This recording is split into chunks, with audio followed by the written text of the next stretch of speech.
Not the lakefront cabin that my sister rented and claimed was rustic chic when the plumbing groaned louder than my Aunt Connie's sinuses.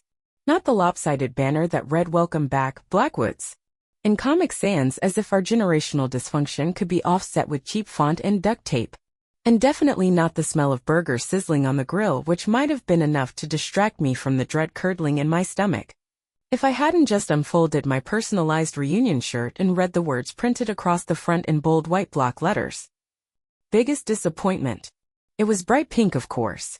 Because nothing says "we mean this as a joke but not really" like assigning your 37-year-old single daughter, who just got laid off and didn't go to law school like she was supposed to, the kind of color Barbie herself might reject for being too cheery. And here's the worst part. I actually laughed. Not because it was funny. God, no.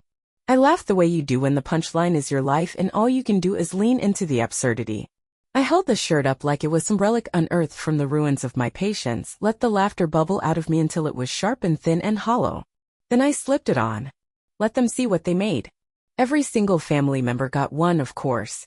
My brother Daniel, fresh off a third divorce and still bragging about the startup he swears is almost funded, had one that read "The Golden Child" in glittery gold script. His smugness didn't need accessories, but I guess the shirt was a nice touch. My cousin Mia's read "Still in Therapy," a nod to both her PhD in psychology and her inability to spend 10 minutes with her parents without spiraling. My mother wore "Team Martyr" naturally, while my father's read "Grill Sergeant," as if he hadn't emotionally checked out sometime around 1997 and left my mother to do the parenting solo. Well, solo unless you count guilt-tripping as a team sport. My sister Jenna, the reunion organizer and unrepentant source of chaos, wore a shirt that said "Family CEO." She meant it as a joke, but she also made the color-coded spreadsheet, the group chat itinerary, and the passive-aggressive email labeled "Gentle Reminders and Non-Negotiables." It was Jenna's idea to have everyone wear these shirts for the group photo. She said it would lighten the mood. She also once said I was too sensitive when I called out our parents for forgetting my birthday 3 years in a row, so clearly her judgment could use a factory reset. I hadn't been to a family reunion in 5 years. Not since I showed up with my then-girlfriend at the last one and found myself sandwiched between whispered commentary and loud, fake smiles. I remember how my mother had pulled me aside, fingers tight around my elbow, and hissed, "You couldn't have warned us? Your grandmother has a heart condition." As if love was a terrorist threat and my partner's presence was a ticking bomb. We broke up a year later. Not because of my family, but they didn't help. So no, I hadn't been rushing back. But when Jenna sent out the invitation with the photo of the cabin and the subject line "Let's make Blackwoods fun again," I thought maybe, just maybe, enough time had passed for them to have grown a little. Learned something. Or at the very least updated their approach to cruelty. But no. They just got better at branding it. I wish I could say there was a moment of redemption, some warm memory that softened the blow, but the whole weekend felt like a parody of love. We huddled around fire pits like strangers on a cruise ship who had all signed up for the wrong excursion. Every conversation was either too shallow to matter or too sharp to survive. Passive aggression hung in the air like the humidity off the lake, thick, sticky, and impossible to ignore. Jenna, of course, floated through it all like a pageant queen, tossing compliments and insults with equal sparkle. "Amelia, you look so rested. You know, in a good way. Like you're not working too hard. Or at all." Her smile stayed fixed, her eyes searching for validation that never came. I smiled back. I always smiled back. I made it through exactly 36 hours of polite nods, shared salads, and biting my tongue so hard I'm still not sure I have full feeling in it. Then it was time for the big family photo. Jenna lined us all up against the porch railing, barked orders like a sorority pledge mom, and counted us down. 3, 2, 1. Say dysfunction. The moment the camera snapped, I reached into my tote bag, pulled out a manila folder thicker than the lies we told ourselves, and held it up like a magician about to perform a trick no one wanted. Nobody noticed at first. They were too busy checking their phones or adjusting their shirts, making sure their labels were visible. Then I stepped forward, held the folder out in front of me, and with one clean, deliberate motion, tore the entire stack in half. It made a sound. A long, jagged rip that seemed to echo across the porch like a gunshot. Every head turned. "What the hell are you doing?" Daniel asked, the first to break the silence. His arms folded like he was preparing for a debate he'd already decided he'd won. I didn't answer. I just let the pieces fall from my hands like confetti. drifting down onto the deck boards and settling at my feet. What were those? Jenna stammered, stepping forward. Amelia, what was that? I met her gaze, still smiling. Not the brittle, polite smile I'd worn all weekend, but the kind that comes from knowing you've finally stopped pretending. They were copies, I said simply, of everything I've done for this family over the past decade. The loan repayments I made on Daniel's behalf. The medical bills I paid when Mom forgot her insurance lapsed. The receipts for every time I bailed someone out, stayed silent, stepped aside, or showed up when no one else would. No one moved. The air seemed to thicken. Consider this my resignation, I added, my voice soft but unshakable. From the unpaid role of emotional janitor. Then I turned around and walked away. Not dramatically. Not stomping or crying or even slamming the screen door like I might have done 10 years ago. I just walked, each step steady, the wooden porch creaking beneath my feet like it was exhaling for the first time in years. Behind me someone called my name. I think it was my mother. Or maybe Jenna. Doesn't matter. I didn't stop. I followed the gravel path back to my car, peeled off the pink t-shirt before I even reached the driver's side, and tossed it into the trash can next to the firewood pile. It landed on top of someone's empty White Claw, and a paper plate smeared with barbecue sauce. Fitting, really. The silence in the car was the most peaceful sound I'd heard in 2 days. I sat behind the wheel, hands resting on the steering wheel, and let the quiet settle in my bones. For the first time in years, I didn't feel guilty for choosing myself. I didn't feel like the villain in someone else's narrative. I felt like a woman who finally understood that disappointment isn't a flaw.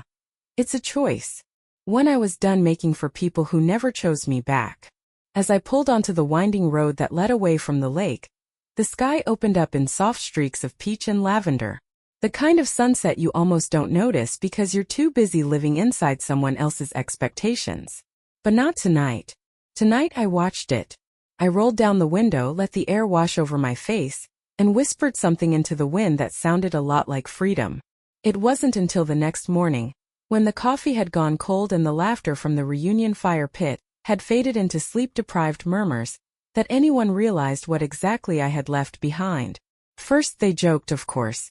My exit, quiet, calm and wholly uncharacteristic, became its own punchline. According to my cousin Mia, who recounted the whole thing over an overcooked pancake breakfast, Daniel had lifted his mimosa and toasted, to the drama queen formerly known as Amelia, while Jenna muttered something about hormones and unresolved issues, a line that made everyone chuckle behind their hands, pretending not to see the way my mother flinched at the mention. She's always been a little theatrical, my Aunt Connie added while slathering butter on toast like it owed her money. Even as a kid, she once pretended to run away because her pudding cup was missing from her lunchbox. Came back after dinner, of course, once her stomach reminded her she wasn't a martyr. My mother nodded, but it was the kind of nod that didn't quite reach her eyes. She'd always been good at pretending, but anyone who knew her well enough, anyone who watched her twist her wedding ring when she was nervous, would have noticed the telltale rotation of her thumb and forefinger throughout that whole breakfast. Still, the consensus was that my departure, dramatic as it appeared, wasn't particularly surprising. I had always been the sensitive one, the independent one, the hard-to-love one. They chalked it up to another outburst, another tantrum, another instance of Amelia needing to feel special by being difficult. That's how they explained away anything they couldn't control. And they would have left it at that, smirking over bacon, sipping orange juice, and dusting crumbs from their souvenir reunion t-shirts, if Mia hadn't gone out onto the porch for a second cup of coffee and spotted the papers fluttering against the floorboards like forgotten receipts caught in the wind. She wasn't looking for anything. If anything, she had only walked out to escape another round of Daniel's monologue about his latest investment in kombucha NFTs. She stepped out barefoot, arms wrapped around her mug, the cabin's screen door squeaking shut behind her. That's when she saw it, half a sheet of paper curled like a dry leaf beneath the bench, another lodged between the porch railing and the cooler. Most of it looked like junk, ripped corners, fragments of print, a few smudged lines that meant nothing out of context.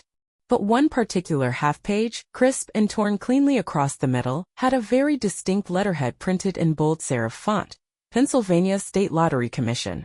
That caught her eye. Mia wasn't nosy, not in the malicious way. She was curious the way people who've sat in too many therapy chairs tend to be alert to subtext, skilled at noticing what isn't being said. She bent down, picked up the page, and read the visible portion, her lips forming each word slowly like she wasn't sure they were real. Payment options selected. Lump sum payout of $6.2 million, disbursed within 60 days. Her breath hitched. She scanned the lines just above, barely able to read them through the jagged tear, but one phrase stood out, clear as crystal in the morning sun. Beneficiary instructions for anonymous disbursement to family members. Mia froze. The paper trembled in her hand. She looked over her shoulder, half expecting someone to be watching her, but the rest of the family was still inside, arguing over who got the last sausage link. No one noticed her disappear back into the cabin, the page clutched against her chest like a sacred scroll. She didn't say anything at first. That wasn't her style. Mia had learned, after years of growing up with a mother who alternated between detachment and devastation, that timing was everything when it came to emotional detonations. So she waited, watched, and listened. She slipped the page into a book from the cabin shelf, a tattered paperback titled How to Win Friends and Influence People, and tucked it beneath her mattress. Then, while the others prepped for another round of fun and games by the lake, she returned to the porch and spent nearly 30 minutes gathering every torn piece of paper she could find. Some were unreadable, streaked with condensation or marked by muddy boot prints, but a few contained enough intact content to piece together the truth. And it was staggering. I hadn't left behind trash or some symbolic performance of cutting ties. I had left behind legal documents. Not just any documents, but the kind that signaled irrevocable generosity, a life-altering secret, and a final gift I had intended to give before the reunion turned into a circus. By the time Mia reassembled enough of the paperwork, the implications were undeniable. There were letters addressed to each of them, my mother, my siblings, even my god-awful Uncle Pete, each one describing a custom amount I'd earmarked from the winnings. Some included conditions, a debt repayment here, a college fund contribution there, a new roof for Aunt Connie's leaking house, and even seed money for Daniel's supposed startup, with a gentle footnote about it being managed by a third party. There was one sheet, perhaps the most damning, that laid out the rationale for the disbursement. I may not be close to my family, but I believe in clean slates. Everyone deserves a chance to begin again. Mia sat on her bed that night staring at the papers, her mind spinning faster than the ceiling fan overhead. She thought about all the things they'd said after I left, the smug dismissal, the jokes that weren't quite jokes, the way they brushed me off like lint on their sleeves. She thought about how I'd smiled through it, through all of it, and never once raised my voice. And that's when it hit her. They didn't just miss the point. They missed the moment. They missed everything. The next morning, Mia didn't speak at breakfast. She watched them instead, watched Jenna micromanage the omelet station, watched Daniel brag about the crypto dip being just a setup for the real gain. Watched my mother sip her tea with the same tight-lipped disapproval she reserved for cable news and unmarried women over 35. They were all so sure they understood me. So sure I was just bitter. So sure they were right. So sure they were safe. Until Mia, quiet and calm, slid the reassembled packet onto the table. Before we finish pretending we're the Brady Bunch, you should all probably read this. The silence was deafening. My mother picked it up first, the expression on her face shifting with each line she read, confusion, disbelief, and finally, something like nausea. Daniel leaned over her shoulder, brow furrowing, while Jenna snatched the remaining pieces and began flipping through them like she'd just discovered a hidden chapter in a book she thought she wrote. The room tilted. Someone dropped a fork. You're telling me she won the lottery? Jenna whispered, her voice cracking around the edges. Amelia? Amelia won $6 million. No, Mia said, folding her arms. She won the lottery. Then she made plans to give most of it away to you. Why would she do that? Daniel asked, already calculating in his head what 5% of $6 million looked like. Because she believed in second chances, Mia said quietly. And because, despite everything, she still thought we were worth saving. That sentence hung in the air like smoke after a fire. But she tore it up, my mother said, her voice thin. She destroyed it. That's not legal anymore, is it? We can't still. She didn't destroy the original, Mia cut in, her tone sharper now. These were copies. You think she walked in here with the only versions of legal documents outlining a multimillion-dollar payout? She let that sit for a beat. No, she added. She just wanted you to see what could have been. and then watch her walk away from it. Daniel cursed under his breath. Jenna looked like she might faint. My mother slumped in her chair, her hands shaking so hard she spilled her tea across the table, soaking the edge of her untouched toast. And still not one of them reached for a phone. Not one of them asked where I went. Not one of them wondered how to make it right. They were too busy calculating the loss. Too busy staring at the ash of a bridge they had been burning for years, only to realize it had led to the very thing they always wanted. Money. Forgiveness. Validation. Gone. Hours later, when the sun had risen high and the shame had started to scab over, Jenna did the most Jenna thing she could have possibly done. She drafted a message. Not an apology, not a confession, but an invitation, framed carefully as a request for a clarifying conversation, and ending with a hopeful, "We'd love to reconnect if you're open to it." She sent it to my phone. I never read it. Not because I didn't care. Not because I was spiteful. But because by then I was already gone miles down the road, phone on airplane mode, heart surprisingly light. I hadn't expected any of it, the reaction, the discovery, the way truth always finds its way into the light like a weed pushing through concrete. But I didn't need their response to validate my choice. I already knew. This time they weren't disappointed in me. This time they were disappointed in themselves. And for once I didn't have to fix it. It didn't take long for the performance of casual indifference to crumble into full-blown, glass-eyed panic. Jenna was the first to break. One minute she was flipping through the salvaged documents with the kind of clinical detachment she probably learned from leading corporate retreats, and the next she was on the floor, crawling beneath the porch benches like a deranged scavenger hunting for a dropped engagement ring instead of a lost fortune. Her usually perfect posture disappeared under the weight of desperation, her voice rising in clipped bursts as she barked orders at Daniel and my mother. There has to be more. Did anyone check the grill area? Or the trash bin? What about under the firewood pile? Daniel, still nursing a hangover from last night's bourbon tasting, which really just meant drinking alone by the lake and complaining about taxes, looked like he was about 3 minutes away from snapping the broomstick in half and lighting the porch on fire out of pure frustration. "I told you we should have stopped her," he muttered, teeth clenched as he flipped over cushions on the porch swing like they were hiding the Holy Grail. "I said she was up to something, didn't I?" But no, everyone just laughed and took pictures like it was cute. My mother stood frozen near the steps, a fist pressed against her mouth, her eyes wide and distant as if she was seeing through the wooden planks beneath her feet, and into some other world where things had unfolded differently. The pages Mia had pieced together earlier now lay scattered across the table, damp with morning dew and smudged beyond recognition. The ink had run in long blue streaks across some sections, blending important figures with official-looking seals in a kaleidoscope of regret. They were all trying to hold together a narrative that no longer had any supporting structure. And I wasn't there to tell them how to fix it. I imagine, from what Mia later described in hushed tones during a phone call weeks afterward, that the scene resembled a cross between a botched treasure hunt and an exorcism. Every drawer was yanked open. Every trash bag torn apart. My t-shirt, the pink one branded Biggest Disappointment, was fished out from the garbage with reverent panic, as though it might be hiding a missing page or some last-minute clue. But it only smelled like smoke and sausage grease, a faint reminder of the breakfast they hadn't yet digested. When they finally gathered around the table again, it was Jenna who said the thing none of them wanted to admit. "It's gone." She said it quietly, barely above a whisper, as if speaking the words too loudly might make them more permanent. "It's all gone. There's nothing left to piece together. It's ruined." Daniel slumped into one of the deck chairs, rubbing a hand across his jaw in slow, angry circles. "You're saying she destroyed $6 million just to make a point?" "She didn't destroy the money," Mia corrected softly, her voice far more composed than I imagined they could handle at that moment. "She just took back the offer. There's a difference." "And what kind of twisted psycho does that?" Daniel shot back, venom lacing every word. "She wins the lottery, promises us life-changing money, then just what? Lights it on fire because we forgot her birthday."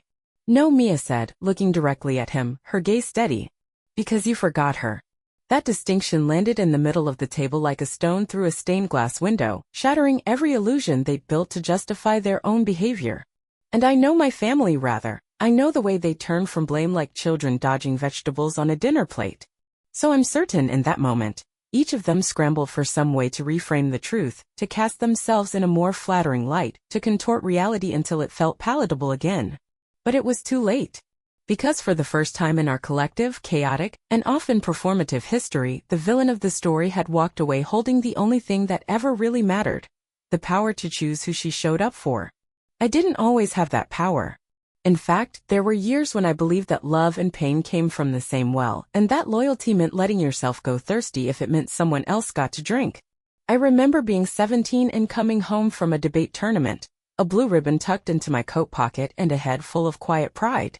I'd won first place, my first, and the only one our school had earned all year.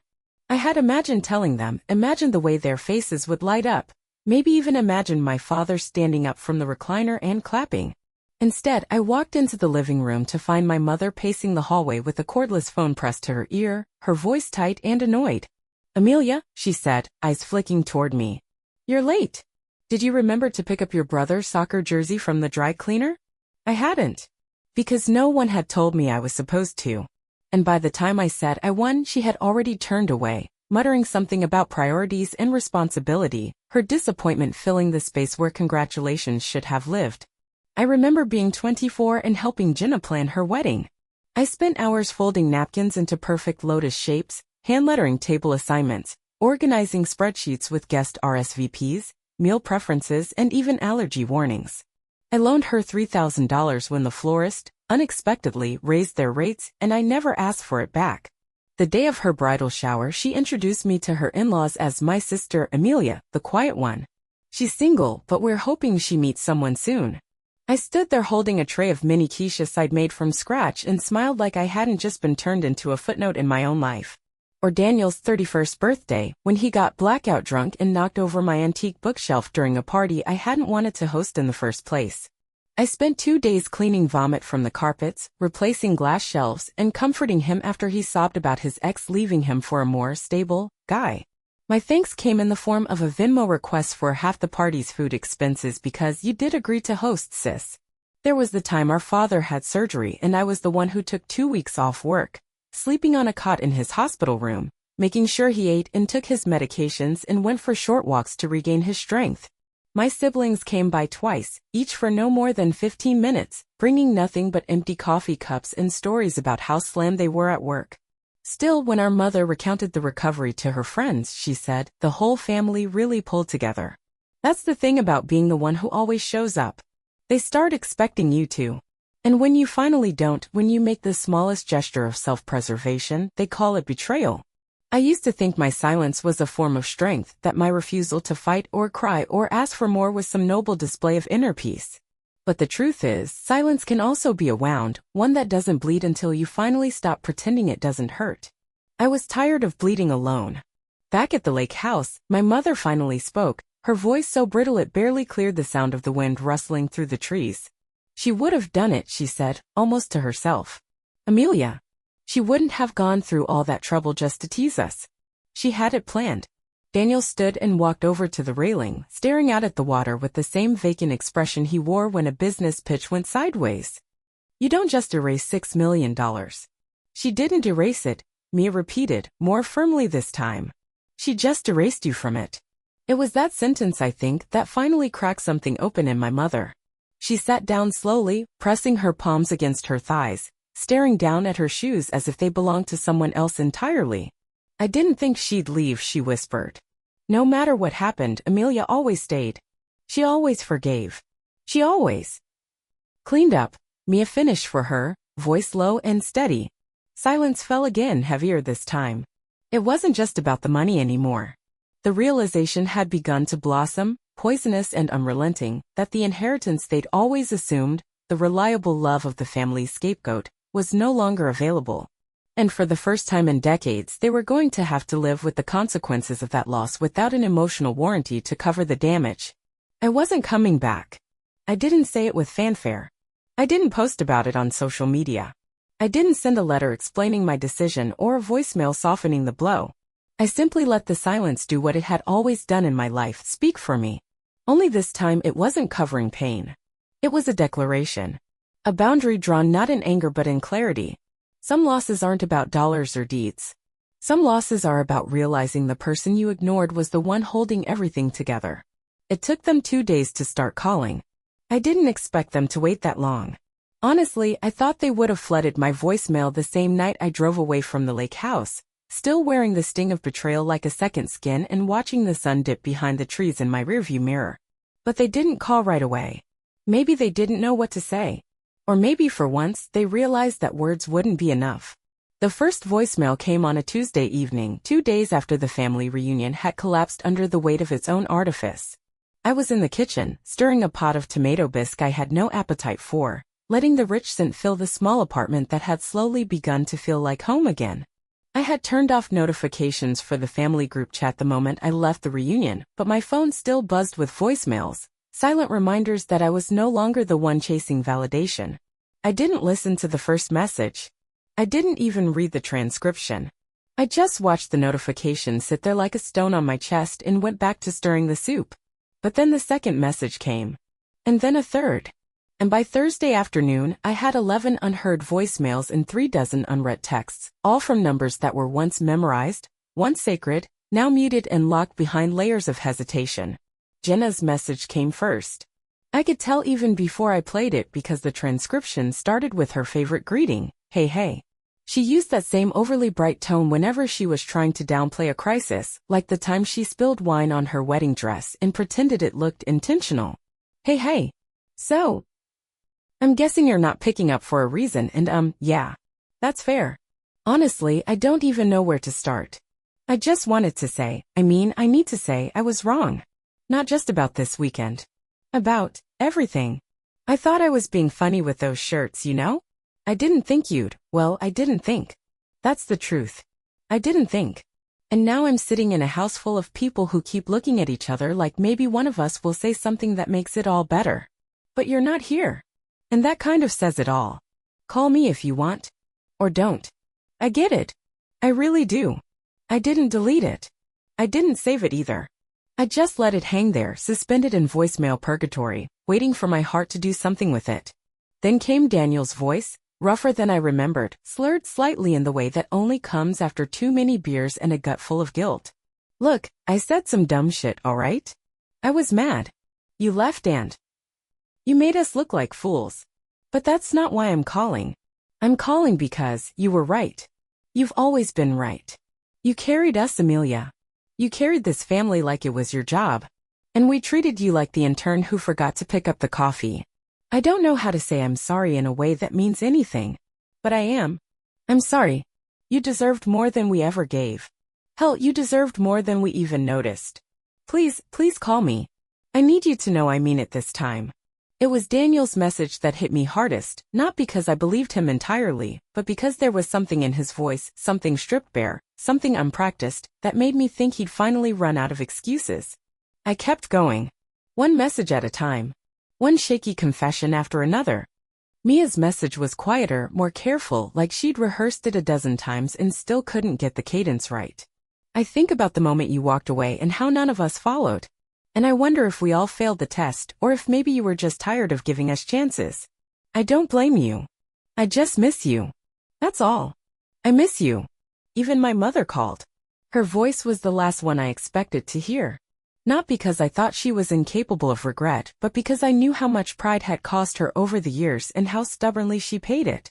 "Amelia," she said, softly, as if saying my name too loudly might fracture something she couldn't repair. "I was wrong. I've been wrong for a long time. And I wish I could say I didn't know. I wish I could say I didn't see how much we asked of you.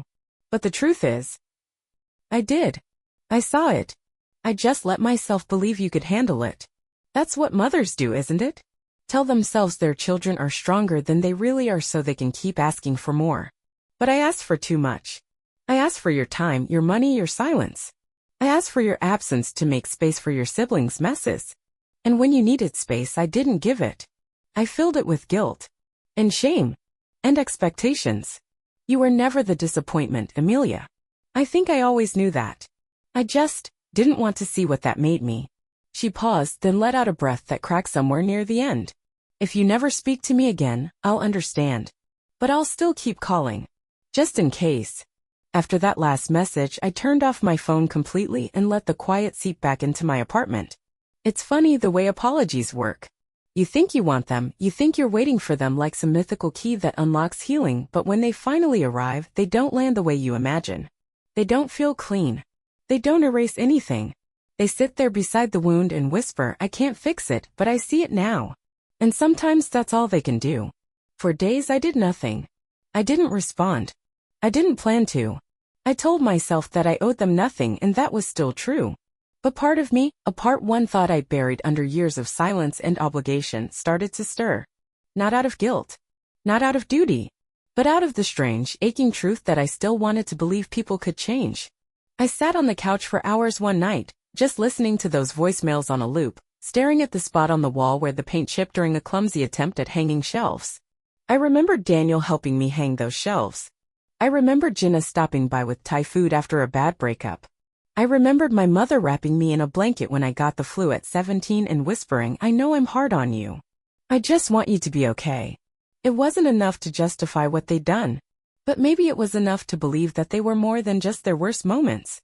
So I did something I hadn't done in weeks. I called Mia. She picked up on the first ring, her voice thick with sleep and disbelief. Amelia? Yeah. It's me. Oh my God, are you okay? I'm okay. I just needed a minute. Or 10,000. Mia laughed, and then for a long time, neither of us said anything. The silence wasn't heavy. It was tentative. Like we were laying bricks for a bridge we weren't sure we could finish. I don't know if I can come back, I said eventually. Not in the way they want. But maybe I can come around. Maybe I can let them try. You don't owe them anything, she said, voice gentle. But you do deserve to be heard. On your terms. I nodded, even though she couldn't see me. My terms. That's what it came down to. For so long, every interaction with my family had been dictated by their comfort, their timing, their needs. But this could be different. If I was going to forgive, it would not be a passive act. It would be active. It would be earned. It would require something they had never been willing to give before: space, respect, and a willingness to hear the truth without trying to change it. And maybe, just maybe, they were finally ready. I started with small steps.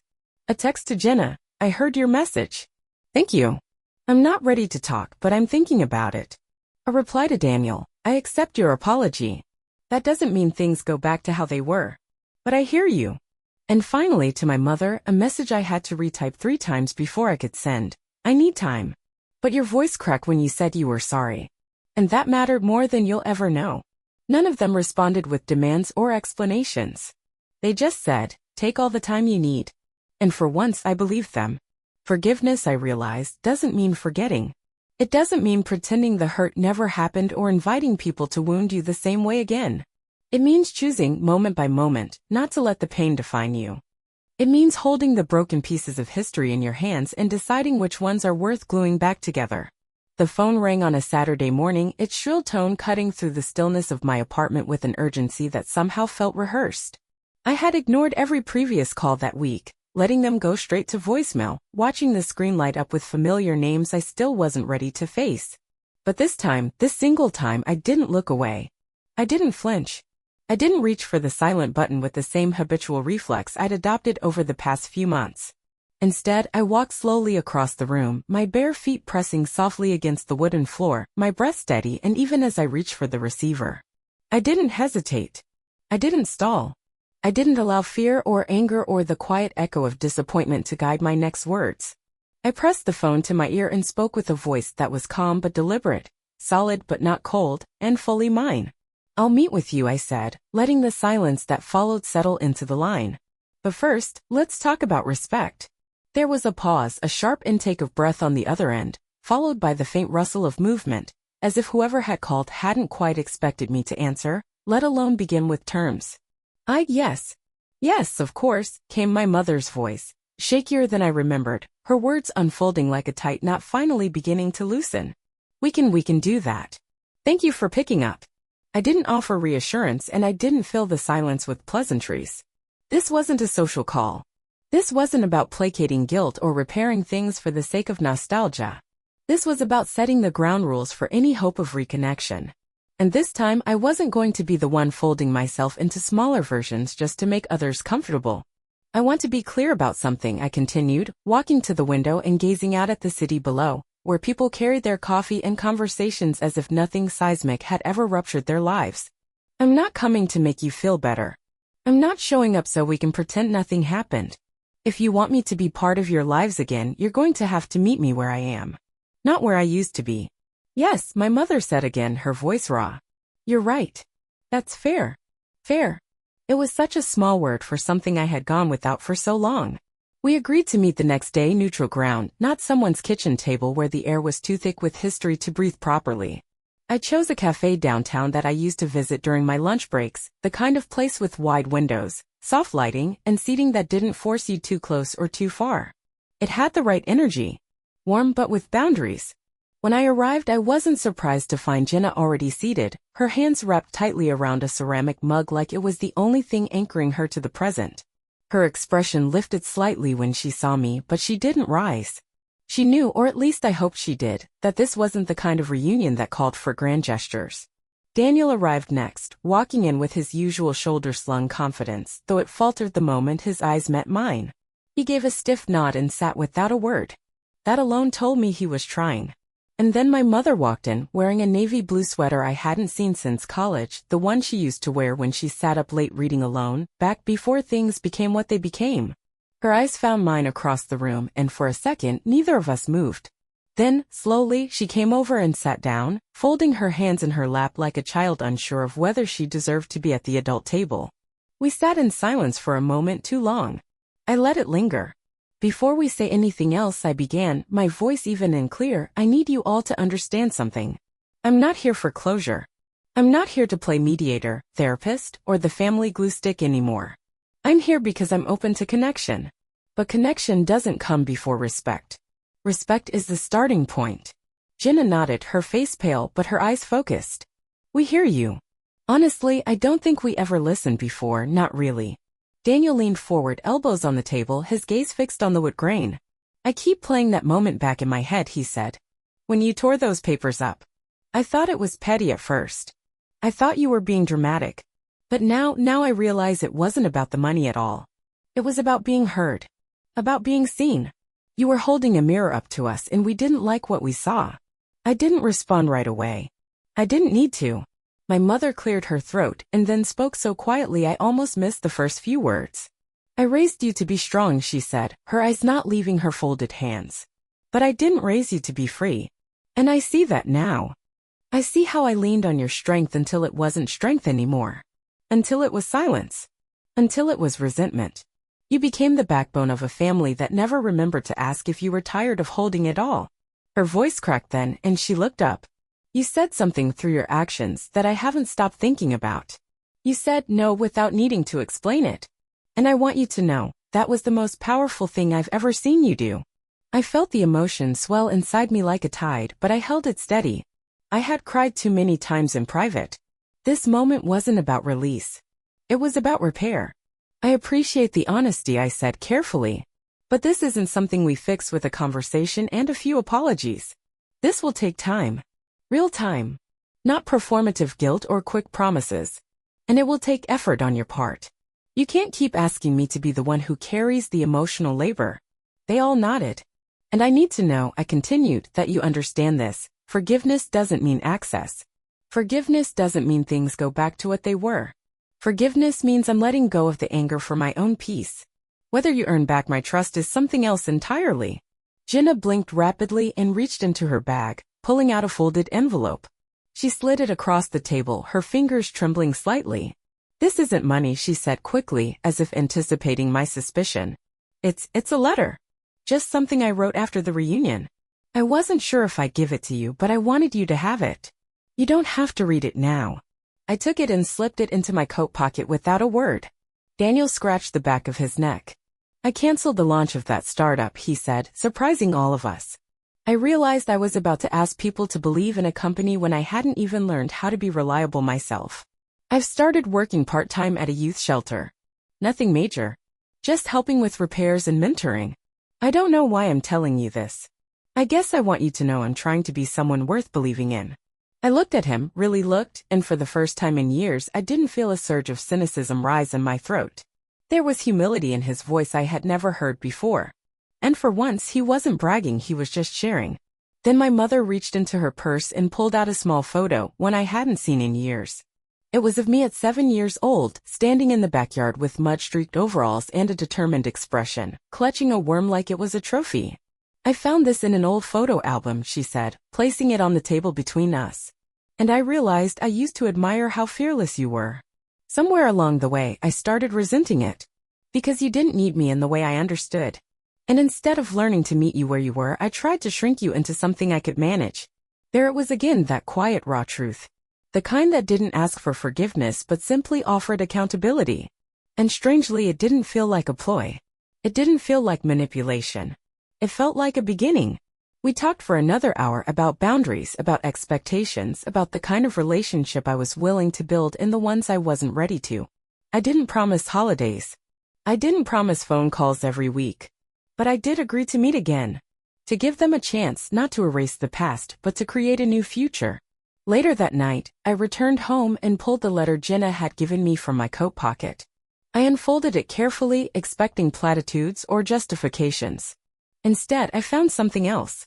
It read, "Amelia, you've always been the strongest person in the room, even when none of us noticed. And I think we were afraid of that strength because it reminded us how little we were doing with our own lives. You didn't just walk away from us. You walked towards something better. I hope someday you'll let us walk beside you. Love, Jenna." I sat there for a long time after reading it, letting the words wash over me, not as an apology but as an invitation. Not an obligation. Not a manipulation. Just a possibility. And for the first time in a very long time, I felt something warm open up inside me, a flicker of trust, a gentle leaning toward hope. It wasn't loud or overwhelming. It was quiet, like the sound of footsteps finally approaching the door I had kept locked for so long, not to break it down, but to knock softly and wait to be invited in. Forgiveness, I had learned, doesn't always come in one sweeping moment. Sometimes it arrives in pieces. A voicemail. A conversation. A photograph. A letter. A pause. Sometimes it begins when you finally answer the phone, not to give in, but to take control. "I'll meet with you," I had said all those hours ago. "But first, let's talk about respect." And this time finally they had listened.